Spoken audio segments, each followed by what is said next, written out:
Good evening, everyone. We're going to begin our joint meeting.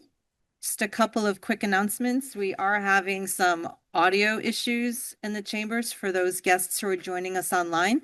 So I'd like to ask those of you who are making motions and speaking tonight to have the microphone as close as possible when you're speaking for our online guests, as well as the convenience of the people who are in the chambers. So welcome to our February meeting. I'd like to open it and call to order the meeting by asking those of you able to do so to join us in the Pledge of Allegiance. Pledge allegiance.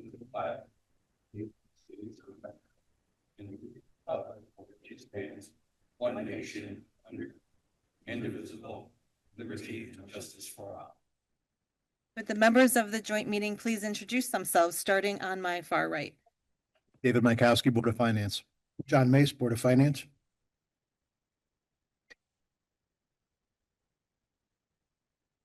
Working? Jane Murdoch, Board of Finance. Peter Kelly, City Council. Sue Tyler, City Council. Mark Dickow, City Council. Steve Seymour, City Council. Eric Rosengren, City Council. Bill Campion, Board of Finance. Greg Hahn, City Council. And I'm Mayor Ellen Zappo-Sasu.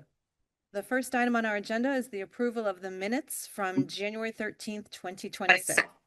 So moved. Second. Any comments or clarifications? Hearing none, all in favor? Aye. Opposed? Motion carries. The next item is our consent agenda, items 3A through J. Are there any items that anybody would like to remove for further discussion? Hearing none, is there a motion to approve the consent agenda? Motion to approve. Second. All in favor? Aye. Opposed? Motion carries. Okay, monthly reports. We're going to now hear from the controller for the monthly revenue and expense report. Hello, everyone. Hi there. Just a couple things to just highlight. Tax collections came in through the end of January, consistent and in line with last year.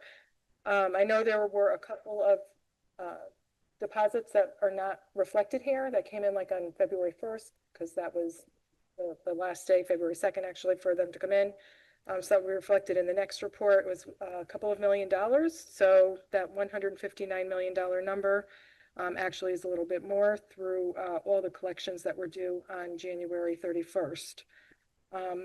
Nothing really of significance to report on the tax collections. They're just doing well, and I know the tax office is on top of all of the collections. With regard to some of the other revenues, we're doing well on the building permit fees. We're at 89% of budget, where we were at 82% last year. And conveyance taxes, we've actually exceeded that. We had a couple of large conveyance taxes come in, I think 2 months ago. So we're at 134% there. Investment earnings, December investment income's not yet posted, but with that, we're actually at 56%. So slightly ahead of budget when you look at where we should be at the end of December. But all of that is doing well. Nothing to really report there. On the expenditure side, as you know, we've had a lot of snow. That is the one area that right now we are looking at, and actually the Director of Public Works actually did just send over for the Board of Finance a request of about $200,000 to cover the snow costs right now. And I believe that's the estimate as of this point in time. As you know, that can change. Mother Nature doesn't always cooperate sometimes. So right now we're estimating about $200,000 in additional costs for snow removal. The CIP committee has already met once. They are meeting again on Tuesday, the 17th. What we will be reviewing at this meeting, the last meeting, the departments came in and presented their projects. What we will be reviewing at Tuesday's meeting is a review of city debt. I usually will go over authorized unissued debt, so the CIP committee has an idea of what's outstanding still to be financed. I'll go over some debt projections. And then just a reminder for those that are either online or here, we do need your scorecards on the projects. Jody does need to compile those so that we have those for Tuesday to look at. Any questions on CIP? Okay. The 26-27 budget, we're in the process. We've been meeting with all the departments. We do have the major departments still left to review in my office. That being fire, police, public works. We have already looked at parks, which is another large department. But the other three largest ones, we still have to review, and those will be this week and next week. The budget hearings start February 24th, and that will be the board, parks and library, if anybody chooses to come and want to hear them present their budget. With regard to the budget itself, the assessor has filed the grand list. A little bit better news than last year. Actually, I think it's much better news than last year. We actually have grand list growth that will bring in approximately $2.2 million in new revenue. So I think that's positive starting out next year's budget, where last year I think we had $500,000. So more on that to come as we go through the budget process. Any questions on anything? It's kind of where we are right now in the office and what's going on. Good news. Any questions for the controller? Okay, Great, thank you. thank you. Is there any other business to come before the joint meeting? Motion to adjourn. Second. All in favor? Aye. Opposed? Motion carries. We will reconvene with the same Zoom and the city council meeting promptly at 7 o'clock. Thank you, everyone. Good evening, everyone. I'd like to welcome you to the February city council meeting. And I will again just ask those of us on the dais and those who are speaking during public participation to please be very close to the microphone to alleviate some of the difficulties we're having with our AV system, especially for people who are viewing us online. At this point, we're going to do a call to order, and I'd like to ask those of you who are able to please stand and join us in the Pledge of Allegiance. I pledge allegiance to the flag of the United States and to the republic And under God.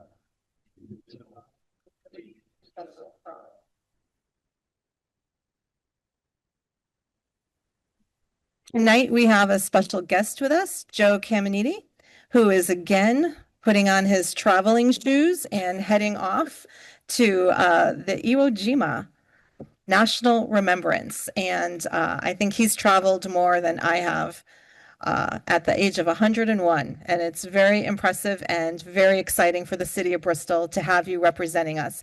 So I wanted to ask anybody who would be willing to come forward and give us a little overview of what's to be expected with this latest trip. Good evening, Mayor and council members, and thank you for having us tonight. But before I start, Joe himself is a show in himself. We all know him. My story is that he knew I was coming into this world before I did. He went up to the hospital the day I was born with my dad. They were best of friends. Joe, as you know, is 101 years old. You never know it. He works out at the gym every day, but I'm going to leave that up to Neil. The reason why I'm standing here tonight is to thank the mayor, the council, and Ray Rogozinski, and the effort that's been put in to control the traffic on the boulevard for commercial trucks, bigger trucks, with extra signage going in eventually, working with DOT. Yeoman's work to Ray, the mayor, and the council, understanding how precious the boulevard is to this community. And and also there's an app, and I'm not that good. Ray, So explain the app a little bit before I. Oh, is that the I one? got you, Ray. I got you. Is that the one with the reading? Or- No, so one of the biggest hurdles in keeping people off the boulevard that are driving these larger trucks is to let them know ahead of time. So Ray initiated an effort amongst his staff to reach out and contact all of the directional apps that we use that are connected to our phones and our services within our cars, so that as they're coming to the boulevard, they will be directed away from the boulevard and know that it's no through traffic for trucks, which I think is something that will hopefully be very beneficial ahead of time and avoid problems from occurring. So kudos to the public works staff for taking that on, because I think Ray reported that there were over 18 different companies that they That contacted. was amazing. That's where I was getting confused. It was 18 different companies, correct? And also the credit Again, you can maybe explain it better than I can in reference to the taxes to the veteran families, Gold Star families, that's moving Mhm. down the road, correct? If you give a quick update on that? I think that's still an ordinance. It is a. Yeah, Yeah, yeah, that it one's still an ordinance. The other one, Moving forward. Yeah. yep, the other two were somewhat time sensitive and tied to grand list dates, Exactly. so we That's moved those. percent. But with being said, that's why I'm speaking. I'm going to shut up. Neil's going to come up and I'm going to give out some literature on Joe. Okay, thank you. Thank you. God, I can't believe he's still moving.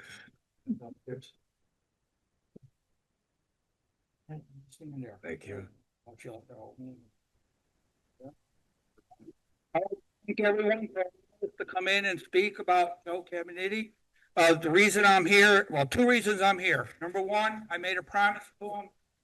I asked him what he wanted for his birthday, and he told me what he wanted, and that's what I've been working on. First thing was he wanted to know how many Iwo Jima survivors were alive in the United States. And number two, he told me he wanted to do something he's never done before for his 100th birthday. Well, he got his wish. We contacted Senator Blumenthal. He contacted the Marine Corps. The Marine Corps contacted us. And next thing we know, we are on a number of different items. I do not know if everyone here knows, but Joe was asked by the United States government last March to go to the island of Iwo, which is Iwo Jima. The Prime Minister of Japan. It is the first time in the history of the Japanese government any prime minister has ever set foot on the island of Iwo, let alone place a wreath on the Reunion of Honor Monument, which was donated 100% by the son of John Wayne. Joe physically placed one or three wreaths on behalf of the United States government. 3 wreaths were placed by the Japanese government. One of them was by the actual Prime Minister of Japan. Now, Joe was asked to go. They didn't tell us the ceremony. They just told us we were going there and get a chance to look around. We landed up being part of a group that presented an olive leaf to the Japanese government. And also, I'll let you know how much they were involved in this. They actually sent a reporter from Tokyo to Bristol last year, 3 days before we left Iwo Jima, to interview Joe. He was in one of their major newspapers in Japan. We have a copy. It's in Japanese, and it's perfectly. Joe didn't want to stop. We ended up. Those are the items that Joe has done since his birthday, and we are not done. All right.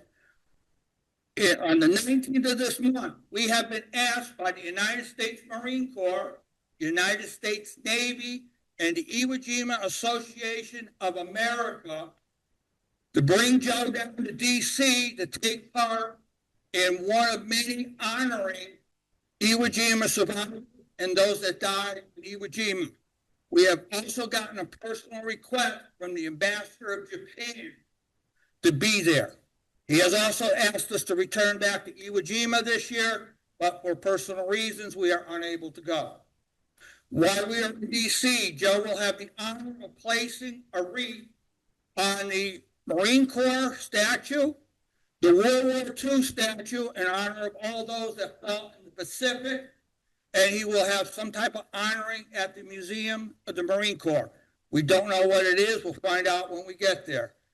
He will be one of only 2 Iwo Jima survivors to speak at the symposium to talk about what he did while he was there. Joe knows the 4 individuals from Bristol that died on Iwo Jima during the battle. Joe went to school with them. 2 of them went to school with. 2 of them he also was church members with. While Joe was on the island, Joe's job was to pick up the wounded because he was a track member. He also landed troops the first day.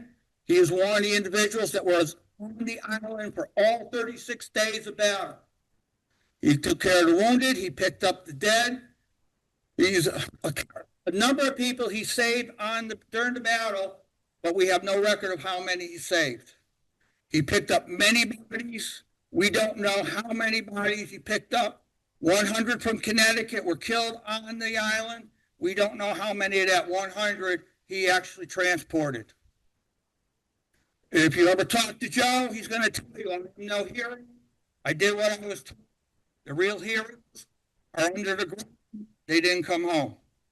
For this reason, Joe is planning on going to D.C., where they're hoping it works out good for us, and he will be honoring those that fought in Iwo Jima. Now, this is an honor because he is only one of two of all the Northeast that will be there. He is one of only 6 Iwo Jima survivors that are going to take part in this. There are other ceremonies going on across the nation, but we are going to be in our capital for this particular one. Joe has also been honored by the President's own United States Marine Corps Band. They came to Connecticut back in December. They filmed him. He is on their Facebook page singing the Marine Corps anthem. Marine Corps hymn without music, and he's done a good job. The last time we checked, he has 199,000 views, 12,000 likes. They are planning to do something for him in D.C. We don't know what. We will find out when we get there. We also know he will be honored during the ceremony and also during the banquet down there. And the last thing, Mayor, I would like to hand you this, please.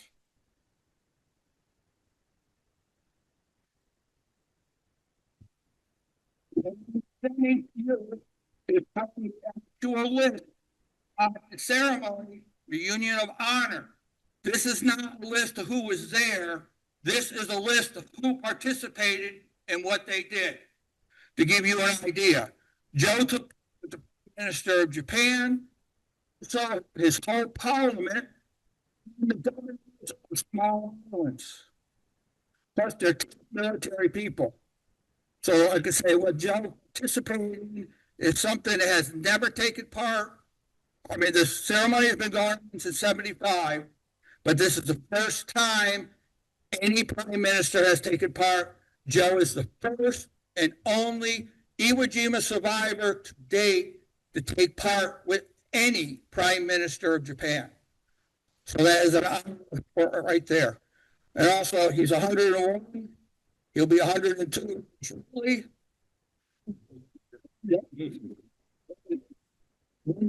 To say, because I know he'll kick me in the butt if I don't. He has been married for 80 years.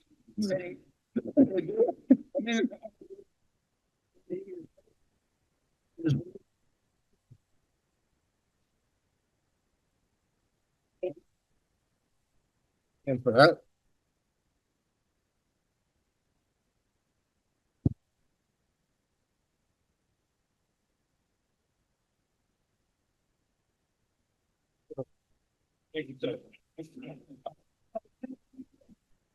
Joe's been doing a number of things to represent this city of Bristol and that, and he plans to keep going as long as he can. So you'll be hearing more things in that. I came forward to say something because of problems I'm having getting this covered. You will not see no TV coverage. Before we leave, we did get some paper, Harper Current this past Sunday. It was in the paper, but from what I understand, there was a lot of people that didn't get it delivered, and a lot of the stores didn't get copies, so you may have not seen it. The Bristol Press the week before did there also. So what we're trying to do is just get the word out, because like I said, this is not your average person. I do thank you, and I wish you a good night. Thank you very much. thank you. A few years back, I had the opportunity with Dave Fournier and Bristol Edition to interview one-on-one with Joe. He stole the show. I had a bunch of questions. I couldn't even ask him. He was quick enough. He was responding to them. He must have been reading my mind. But myself as a combat veteran of Vietnam and Joe, a combat veteran of the World War II, is that the middle days that think about what I'm going to say here. He drove a transport, dropping off the troops, dropping the gate, troops off the gate into battle, pulling on the wounded. And how it worked, as Joe told me this, is that there was a troop ship and then there was a medical ship. His orders were to bring them back to the troop ship, and then they would evacuate the seriously wounded to the next step. Joe's seen the worst thing in battle is that most of the time when a soldier dies in battle, he bleeds out. The person bleeds out. It's as simple as that. No matter what they do for pet, you bleed out. He had the initiative to see how bad it was. I don't want to say you disobeyed orders, but you took the bull by the horns. Instead of going back to the main ship, he took them right to the hospital ship. No one knows how many lives he saved. It's impossible even to figure out. That's all. That's it. Thank you. Thank you.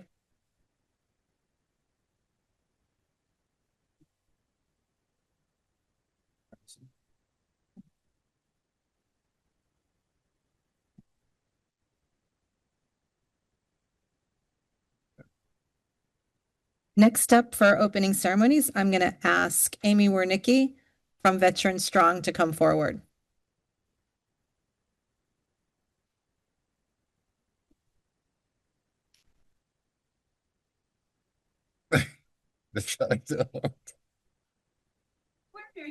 Nice to see you too. A couple years ago, and we were very honored to have Joe and his wife come in and be our oldest participants in the VITA program.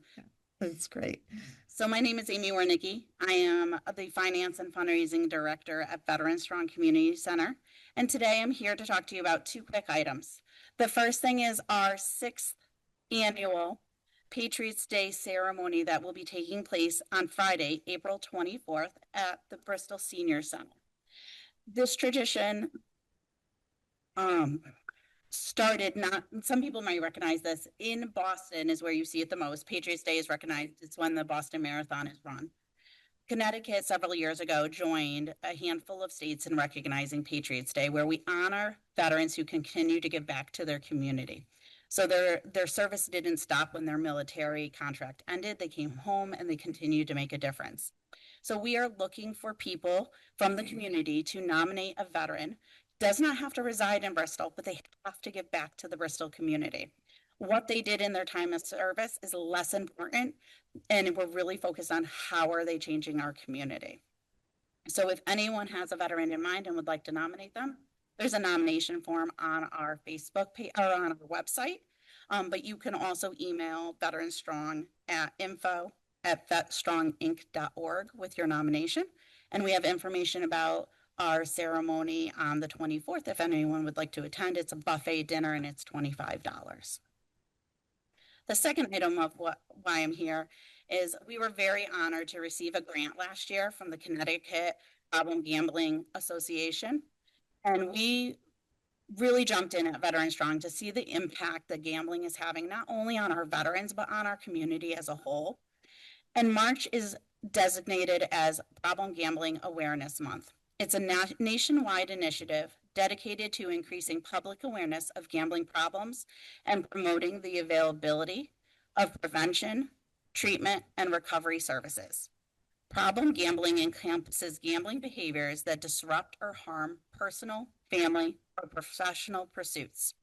It's estimated that approximately 2.5 million adults, that's 1% of our population, meet the criteria for a severe gambling problem, while another 5 to 8 million, 2 to 3%, meet the criteria for moderate to mild gambling.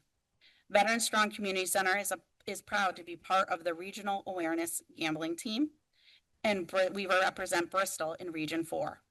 These teams unite representatives from treatment, prevention, recovery, and local community resources to share information, collect data, assess awareness, share our resources, and support gambling-informed programs and services. Together, we further the mission of the Department of Mental Health and Addiction Services through their Problem Gambling Unit in raising awareness across all ages, groups, and level of care.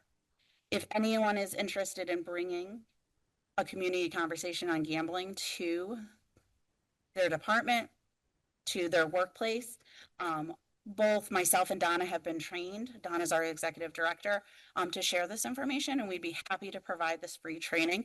It's really a great opportunity for you to realize that when someone comes and says, I can't pay my taxes, and be able to have a conversation with them. Can they not pay their taxes because there's a financial hardship, or can they not pay their taxes because they're gambling away all their money?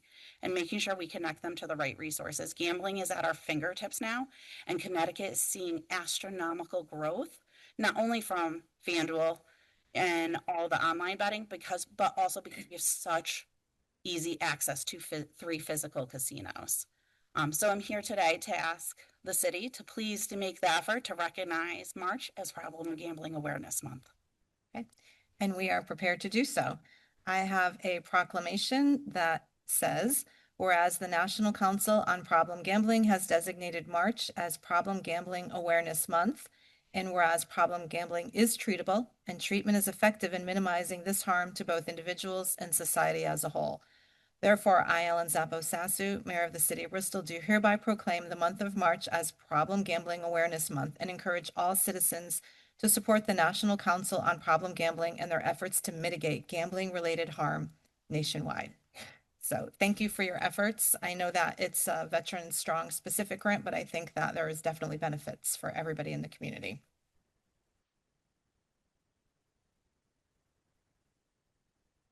Congratulations. Okay. Excuse me? So the grant asked us to submit proof that I really did come here. So you're on the board. Why don't we take a picture of the two of you showing off the proclamation? I got it. Here. Do you know how to? No. I got it. We're good. Everybody's got it. We're good. First of all, you're going vertical.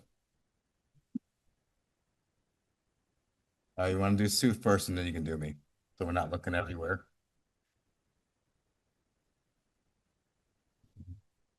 Two. Good.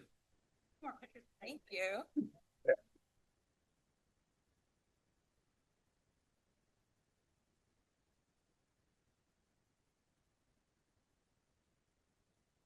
Get your steps in. Okay. Moving on to the approval of the minutes from the regular city council meeting held on January 13th, 2026. Is there a motion? Move to approve. Second. Any discussion or corrections? Hearing none, all in favor? Aye. Opposed? Motion carries. Is there anybody signed up for public participation? Mr. Arasenko?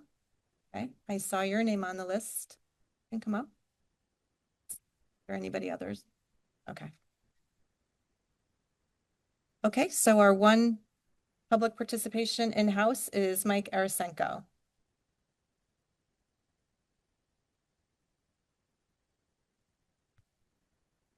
Good evening, Council and Mayor. For the record, Mike Arasenko, 40, here in Bristol.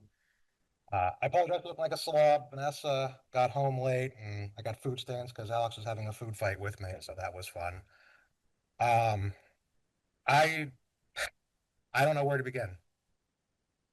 For 3.5 years, I've been waiting for this night, and I should say 3 years waiting for this night, because 3.5 years ago, at a Christmas party, I had a conversation with an individual, and during this time, I noticed that maybe Alex was a little different than kids his age. And the conversation that I had, the depth, the scope, just, it blew me away. His knowledge on special education, the ideas that he had for Bristol, and the projects that he was currently working on at his job. And I knew that night he needed to be on the Board of Ed at some point. And sooner, because Alex is, in his still early development years. So I definitely wanted him to be there for Alex and kids like him so they have their voice on the board. So tonight is just, it's very surreal. And I want to thank you, Madam Mayor, for tonight. I never thought this night was going to come. I really never thought this night was going to come. I'm not going to talk about the negative stuff that happened in the last 3 years for me advocating for this, but I couldn't be prouder to be a supporter of yours, a voter of yours. And I love having you up here because you truly back education. You back kids like Alex. So I want to thank you. I want to thank Councilman Dickow, Councilman Seymour, Councilman Rosengren for 3 years. He has been with me on this every step of the way. Councilman Hahn, I know you also agree with this as well. And Councilman Kelly, I've talked with you in depth about this. So thank you all tonight for this. And again, I couldn't be prouder as a special needs parent of what's going to happen. Thank you. Thank you. Is there anybody that is joining the meeting online that would like to address the city council during public participation?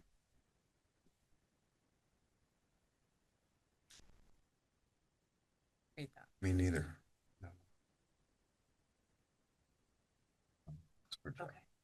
Okay, well then, hearing none, we are going to move on to item 4, which is resignations, and I believe we have a additional one for tonight. I will ask our acting town and city clerk to read them.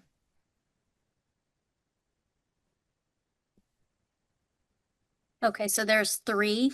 We have Cameron Prohl, sorry for the pronunciation there, alternate member to the Fair Rent Commission, Russell Anderson, Board of Ed, and Rob Parenti, Parks and Rec Board.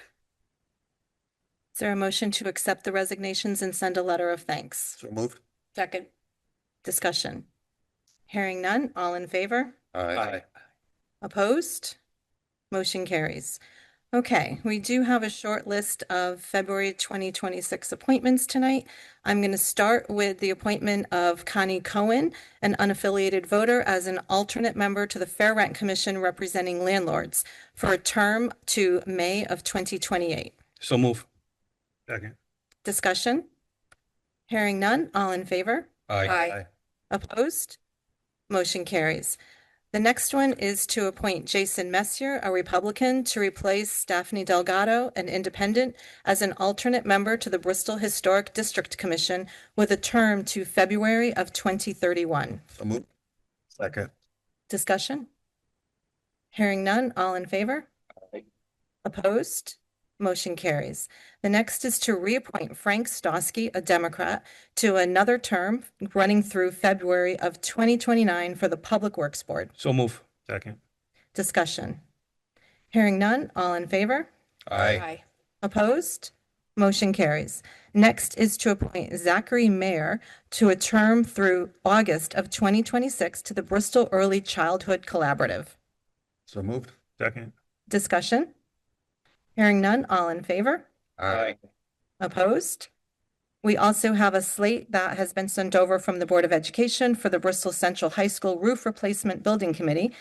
They are Ryan Broderick, the Educational Staff Representative, Kevin Goki, an area taxpayer, Daniel McCary, area taxpayer, Christopher Fry, community taxpayer, John Freemuth, professional community, and Eric Carlson, professional community. Is there a motion to approve the names?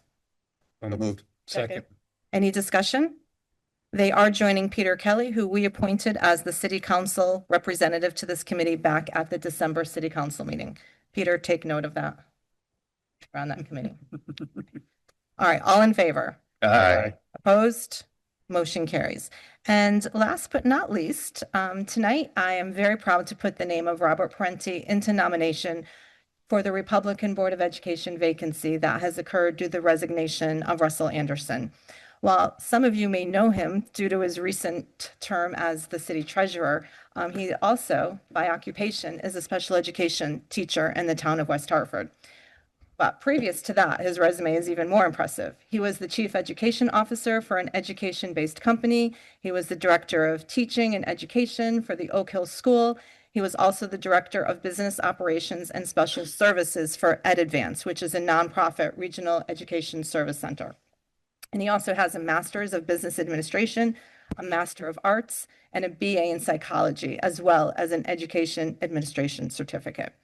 So in those roles, he He has written school improvement plans. He's spearheaded development of SMART goals based on the CMT scores. He's assisted in budget creation and currently serves as the team leader for the K through 5 special education team in his school. In addition to these relevant skills, which means he will hit the ground running on the Board of Ed, I've also had the opportunity to get to know Rob and his family over the last year, and I think his personality and outlook is a perfect complement to this board. In fact, I was even thinking ahead that when our current chair, who is about to term out and not able to run again due to term limits, reaches the end of her career, I think that Rob is actually the best person to actually succeed in that role. And this concern for long-term stability and succession has contributed to the reason that I've decided to nominate him as opposed to choosing from a name that was submitted by the RTC. I do not break the protocol of honoring the names presented to us from the party from which the vacancy occurs lightly. And I know that a future Democratic vacancy will probably be disregarded because I'm not honoring this one. But I do want to say that looking through the lens of political parties instead of as a community discourages a lot of people from serving on boards and commissions. And I think that we have to understand that we can agree to disagree, but we must do it with truth and respect and decency. And because we're all neighbors, we all shop in the same stores, we cheer on the same kids while we sit in the bleachers, we walk in the same parks and the trail systems, and we want the same things. We share the same hopes that we're going to have a safe community and we're going to have strong schools and thriving businesses. And I disagree with the premise that a Board of Education is better served with, quote, diverse voices, as opposed to those who already understand the complexity of special education policy and finance, especially considering the chaotic years we've had. So I believe that we put our students and staff first when we select people who put their interests first. And I believe we accomplished that tonight with this nomination. I'd like somebody to place his name since I cannot make a motion by moving that. So move. Second. Second. Any discussion? I would just like to add that Mr. Parenti was the clear-cut choice. There was no one else even close, and we would be remiss in nominating anyone other than Mr. Parenti. Thank you. I will like to reiterate that I give a lot of credit to anyone who throws their hat in any arena, whether it's elected or appointed. But my mantra has always been for years that we need to put all the people on the bus, but we need to make sure that they're in the right seats on the bus.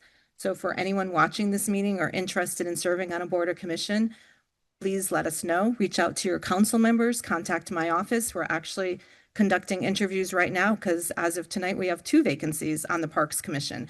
So we're interested in new voices and we're interested in new people getting involved. And we hope that they're not intimidated by the process because it's very easy. You just have to tell us what your interests are. And we have some party balancing to do based on state law. But otherwise, we're always interested in filling vacancies. Any other comments? Hearing none, all in favor? Opposed? Motion carries. I'd like to ask Mr. Parenti to come forward. And I'd like to ask at this time.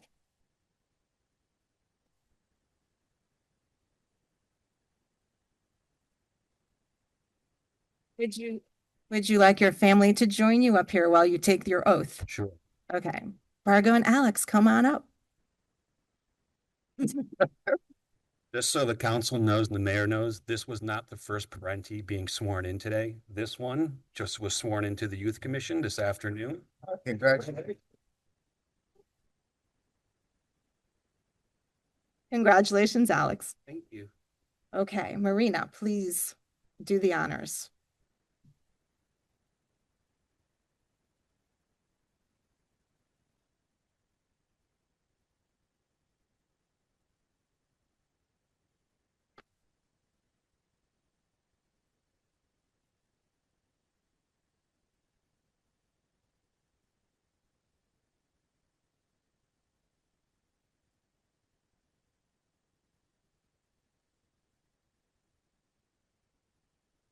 With you and your son, since you both got sworn in today? Oh, Yeah, Margo, good you're, point. That's fine. Okay, ready? Two. We do. Photoshop works. There we go. Thank you. Rob, would you like to say something? Okay. Thank you, everybody. Those are great, kind words. And I have nothing but respect for everybody in front of me and the people behind me, regardless of what political party you're in. The work of a Board of Ed transcends anything political. These are tough times. We are heading into tougher times with budgets and where the economy is going. And for those who feel that there's just too many educators on a Board of Ed, I just agree with you, Madam Mayor, that just doesn't make sense. Knowing who to call and knowing who and what to say at the right time is an important skill. And I think that will help with my being on the board. I look forward to working with everybody on the board. And most importantly, just from a personal note, beyond the work of the Board of Ed, I'm doing this for the teachers, the administrators, the custodians, the cafeteria workers of Bristol Public Schools. When my youngest son, Nicholas, got sick almost 4 years ago now, and unfortunately the outcome was not what we wanted, it was those people in Bristol Public Schools who supported my family and made sure we had what we need. And for that, I'm heavily indebted. And that makes my mission on this board even more powerful, to make sure that they have what they need to be the best and make sure the students get what they deserve being here in Bristol, Connecticut. So thank you all very much. I'm looking forward to the challenge.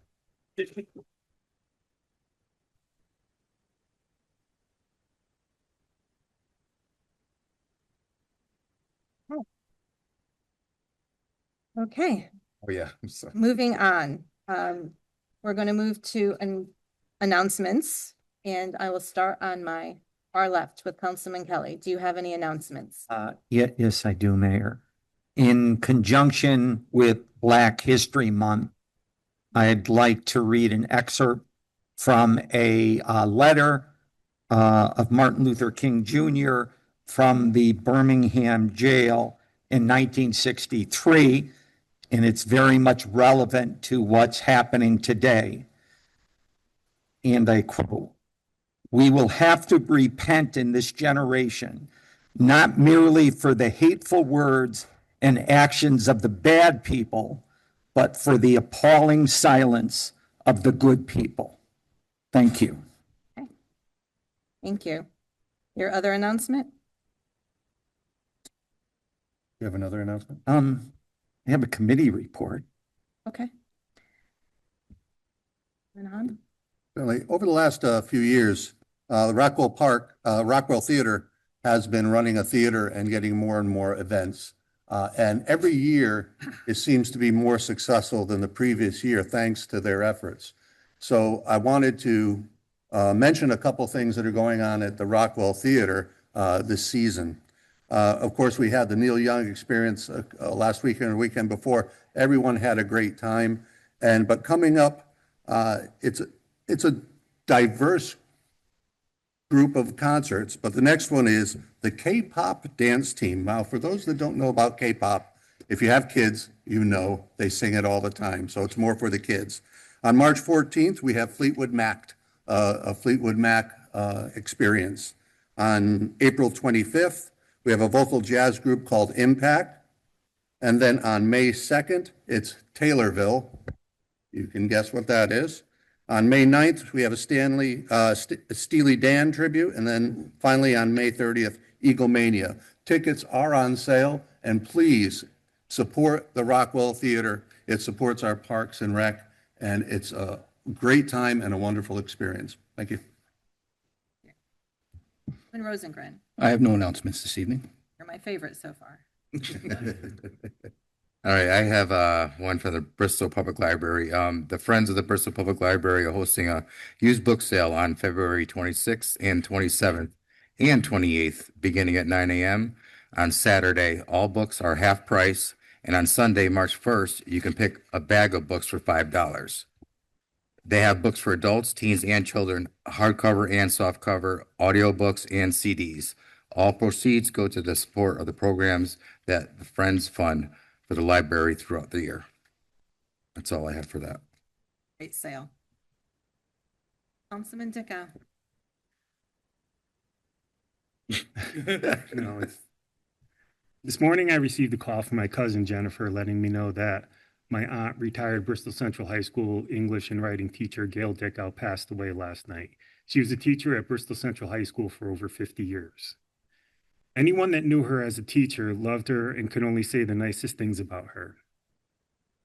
She's a former National Teacher of the Year and also created the writing initiative alongside her former student, Adrian Wojnarowski, who he credited in his New York Times bestseller, The Miracle of St. Anthony, a season with Coach Bob Hurley and basketball's most improbable dynasty. She made an incredible impact on many students and will truly be missed.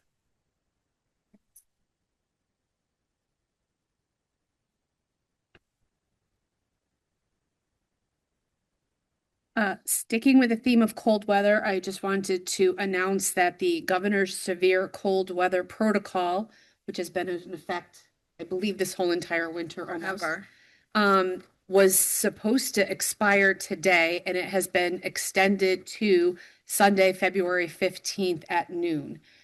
With this comes the overflow shelter and our warming centers located around Bristol. These are to be staying open. There are resources and warming shelters that you can access 24 hours a day during one of these severe protocols. For anyone looking for a bed, a cot, a chair, 211 is what you would call to get information on that. Also connected with the cold weather protocol is I wanted to announce, we just got word today that the Shamrock Run and Walk, the 23rd annual event, is being held on March 21st. Saturday, it's held up at Chippins Hill. I don't know if there's too many people in Bristol who have not participated in some way, shape, or form, run, walk, volunteered. This is the 23rd year, and it's going to be even bigger and better than before. So just go on to www.ctshamrockrun.com for more information. And of course, as every year, the pasta dinner is 2 nights before. It's on Thursday, March 19th. That's from 4:30 to 7 p.m. And that is held down at St. Gregory's CCD Center down on Stafford Avenue. Just one last thing. I'm jeopardizing being the favorite to the mayor. Just got that one this week. I just wanted to also remind everyone, the Taste of Bristol cards, $5. This is the best deal that you can get in Bristol. $5, and there's a whole entire list of businesses that are selling these cards. On the back is something like 40 different Bristol restaurants, and this $5 card not only gets you a raffle chance, but it also gets you 20% off every single one of these restaurants during the months of March and April. You can only use it one time at each restaurant, but one use will get you back your $5. So don't hesitate. Get your Taste of Bristol card. I have a spare one up here. So if someone sticks around to the end and comes and sees me first, it's theirs. Thank you. Thank you. Moving on to the consent agenda, we have items 7A through F. Are there any items on the consent agenda that anybody would like to pull off for further discussion? Hearing none, all in favor of approving the consent agenda? Aye. Opposed? Motion carries. Moving on to agenda item 8, which is reports and committee reports. We're going to start with the 2 published items for salary committee. Councilman Hahn. Yes, I move to approve the salary increase for registrar voters from $50,862 a year to $65,000 a year, effective January 6, 2027, and refer to the Board of Finance. Is there a second? Second. Discussion. Yes, I would like to expand on this a little bit. We've, over the last 8-9 years, this position has not had an increase, and it's long overdue, as other positions within the city government have seen increases from time to time. This has been something that's quite frankly, been neglected. And with the expanded responsibilities of early voting, which is a major drain as well, it's appropriate. And many towns in the state are adding to their salaries because of that alone. And with this increase, doesn't quite get us to where it should be based on other towns, but it is appropriate for the financial times we're in, and it's a great first step. Any further discussion? Hearing none, all in favor? Aye. Opposed? Motion carries. Next item.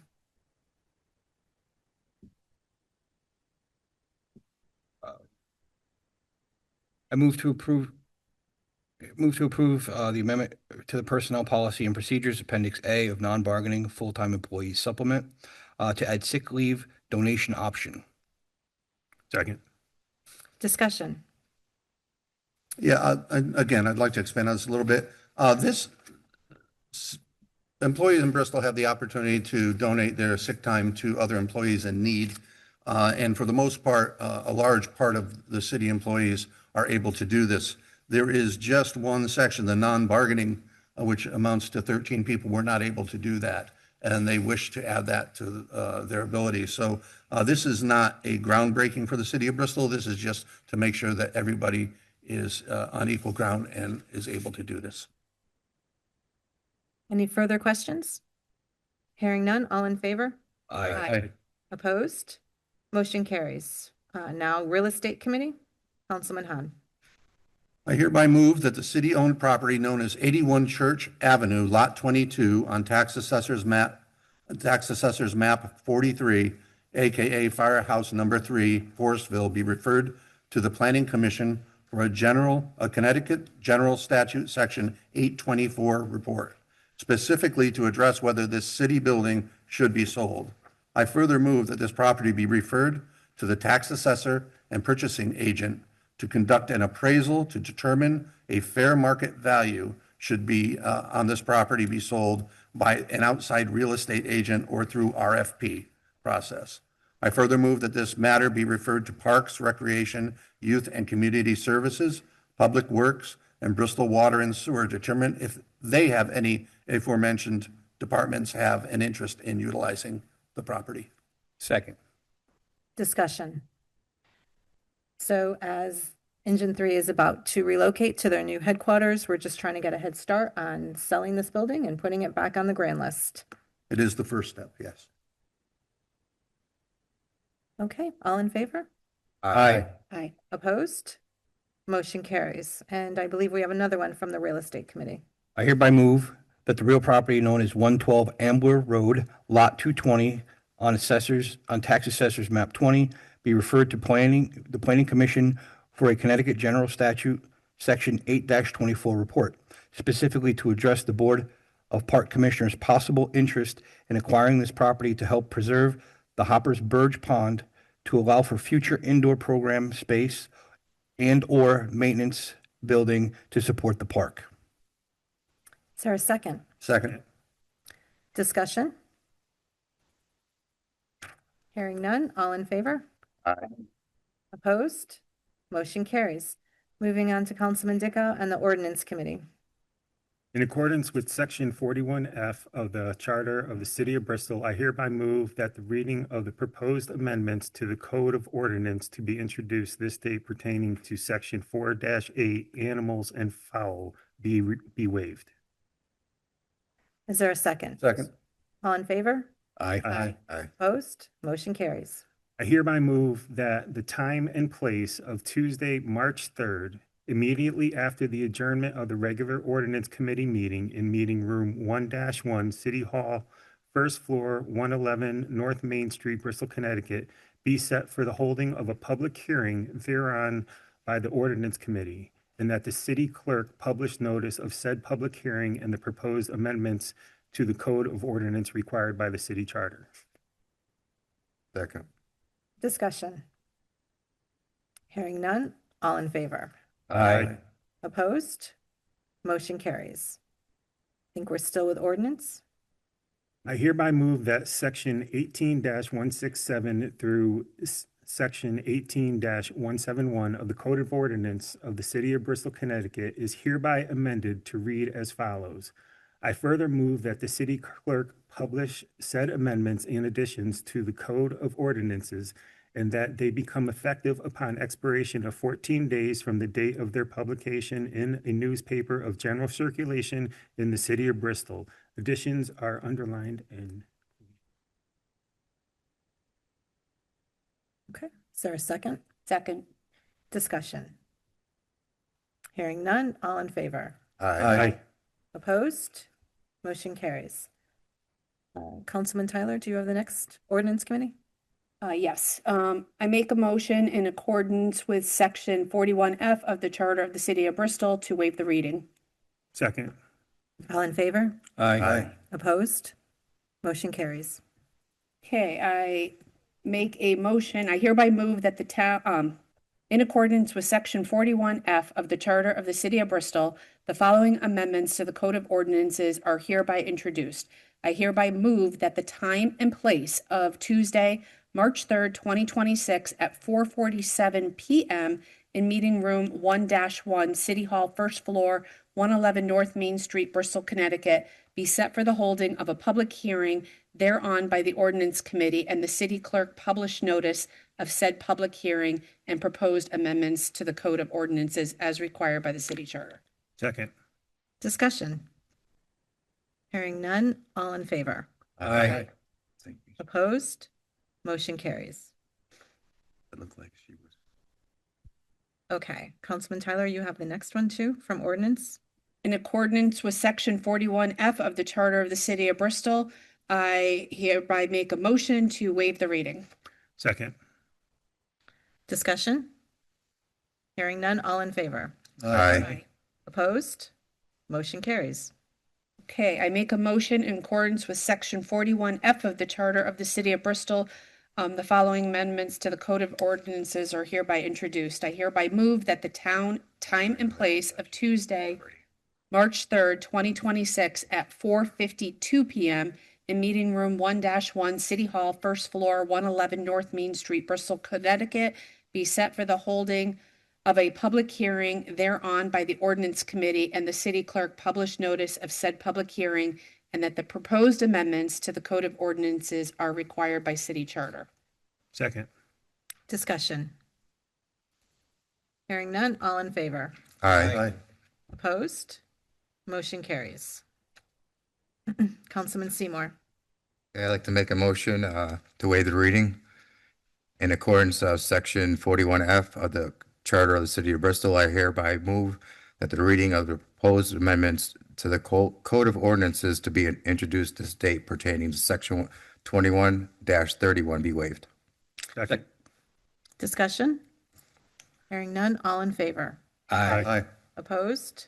Motion carries. I'd like to make another motion to introduce, in accordance with section 41F of the Charter of the City of Bristol, the following amendments to the Code of Ordinances are hereby introduced. I hereby move that the time and the place of Tuesday, March 3rd, 2026 at 4:52 p.m. in Meeting Room 1-1, City Hall, first floor, 111 North Main Street, Bristol, Connecticut, to be set for holding of a public hearing thereon by the Ordinance Committee, and that the city clerk publish notice of said public hearing and the proposed amendments of the Code of Ordinances as required by the city charter. Second. Perfect. All in favor? Aye. Opposed? Motion carries. And Councilman Seymour, I believe you have the last one as well. Which one? This one? Right here? Mhm. All right, in accordance, make a motion to waive the reading. In accordance to section 41F of the Charter of the City of Bristol, I hereby move that the reading of the proposed amendments to the Code of Ordinances to be introduced this date pertaining to section 21-24.5 be waived. Second. Discussion? Hearing none, all in favor? Aye. Opposed? Motion carries. And I'd like to make another motion.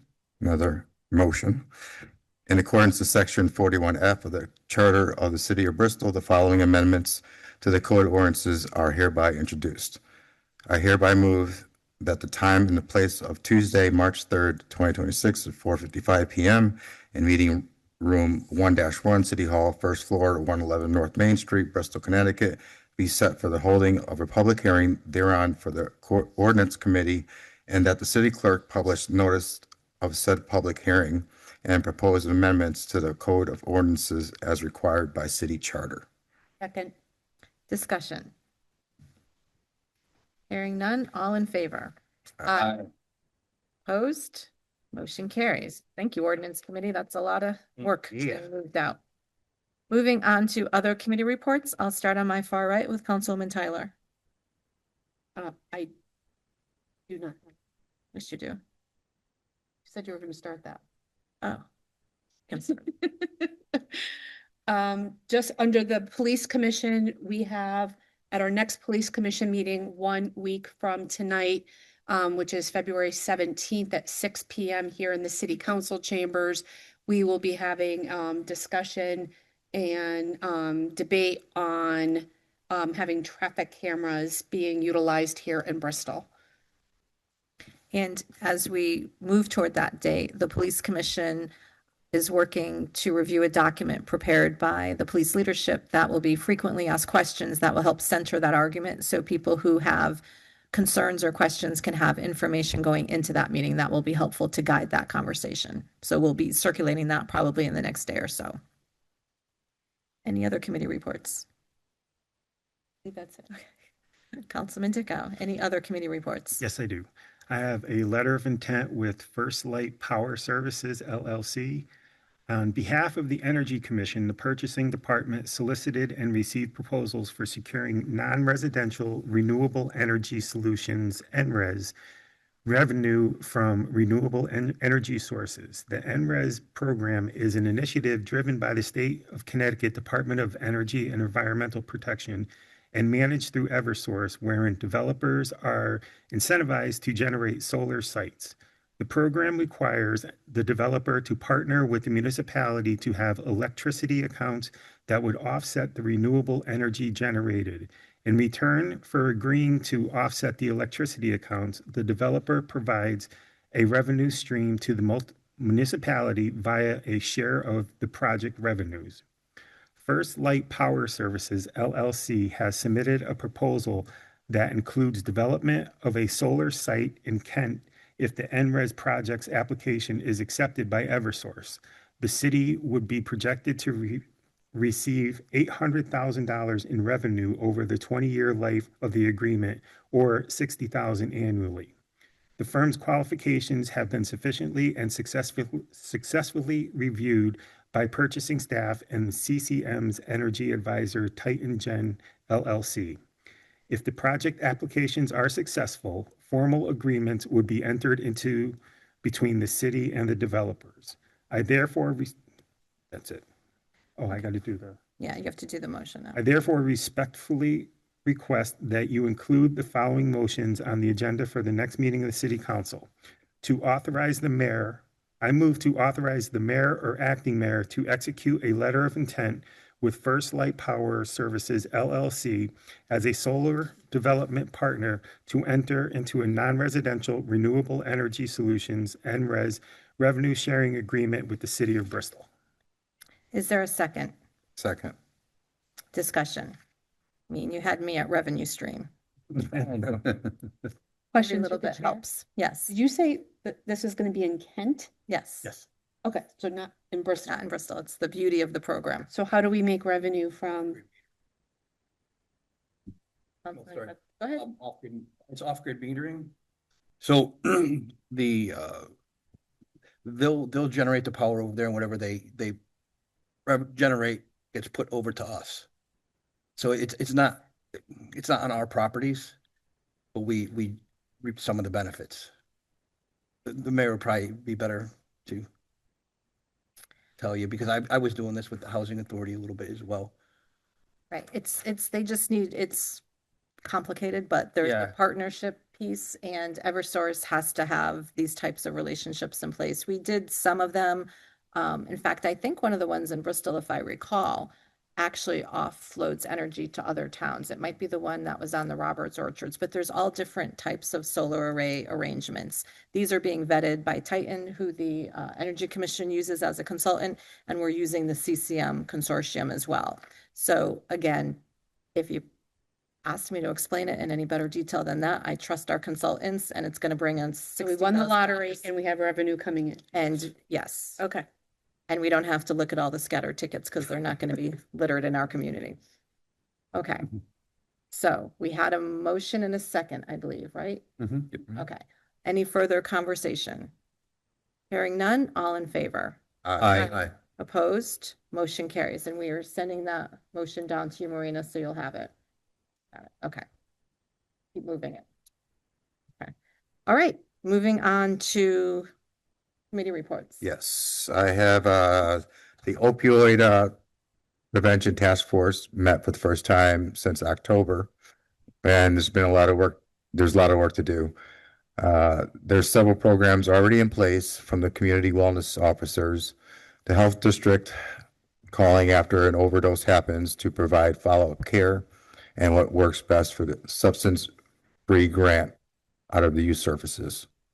The task force came up with a to-do list such as follows: reconnecting with the hospital and Wheeler Clinic and their programs, looking to reprint informational flyers, getting updates on whether the vape detectors are working in high schools, and supporting the proposed restrictions on new retail locations on vape products.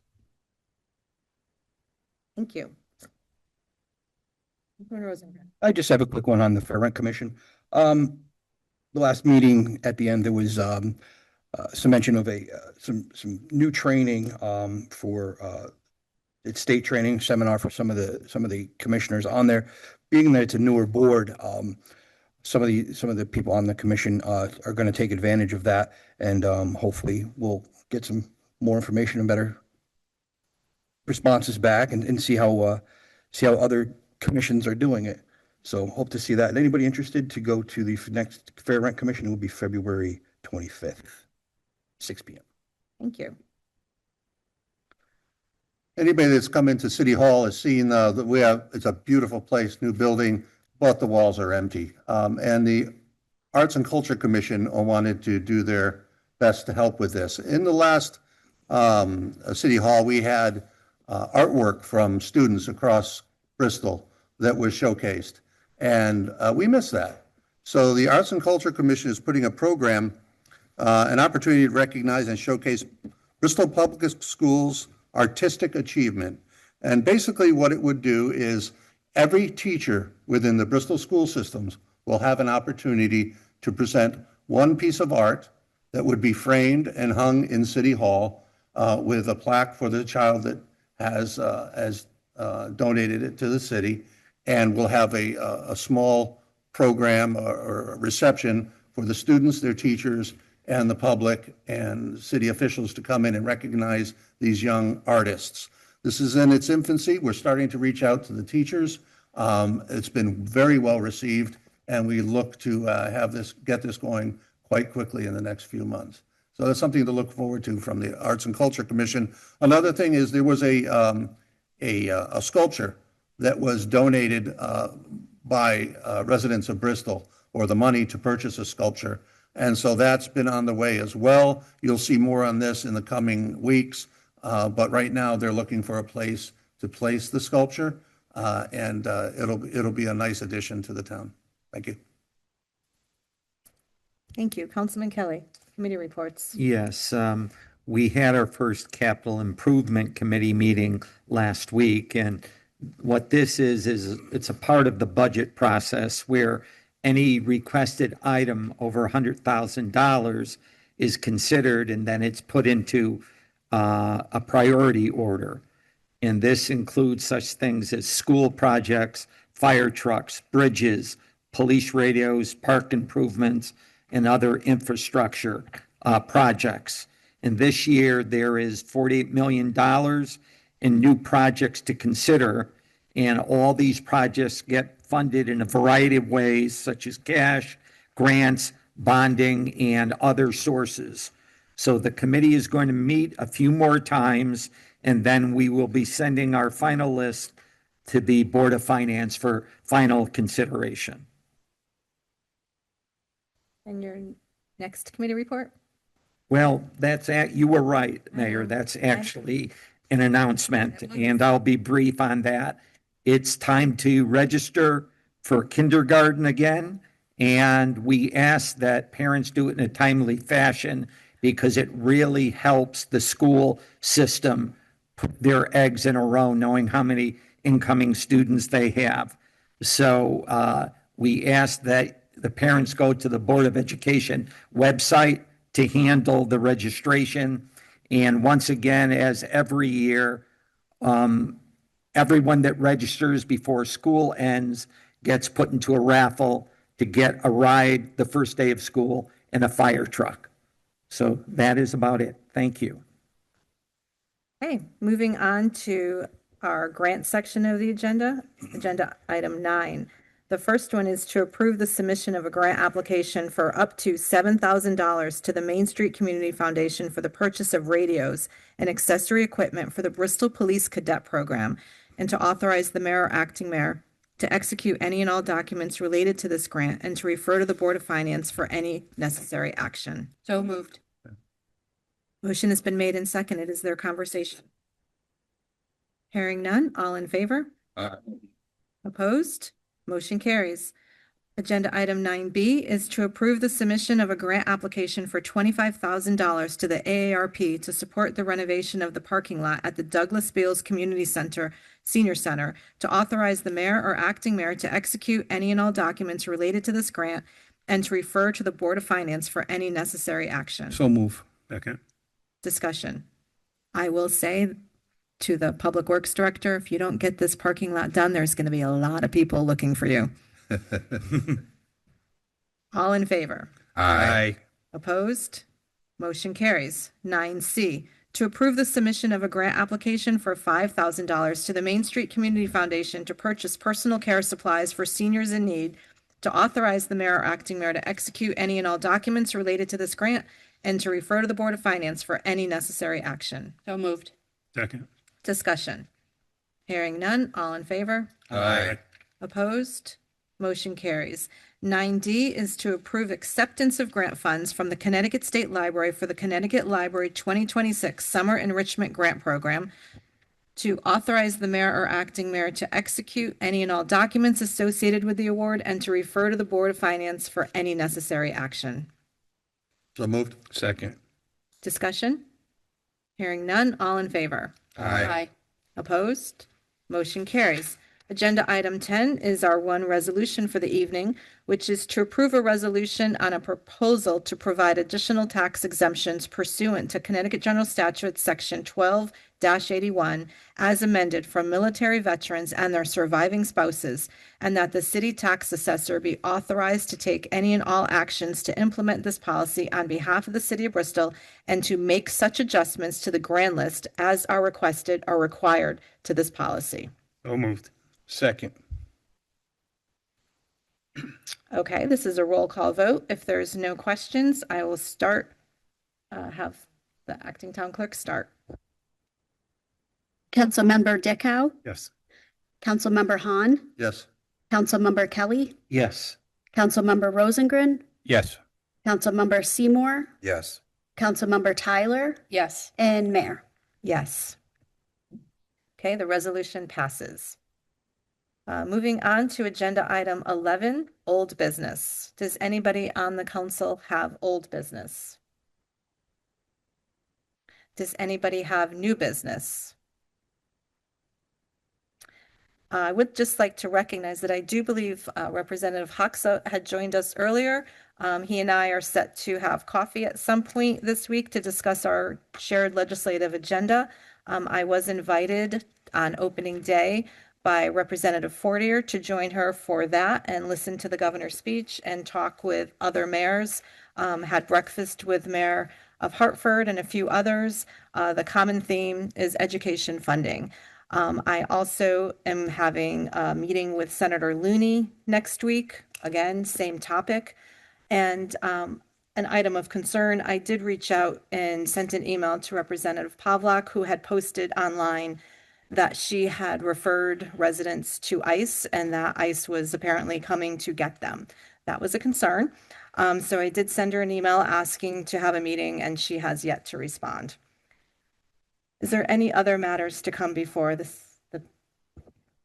body? Hearing none, is there a motion to adjourn? Motion to adjourn. Second. All in favor? Aye. And we have tip a firefighter is still going on for 2 more hours for those who are so inclined. Thank you, everyone.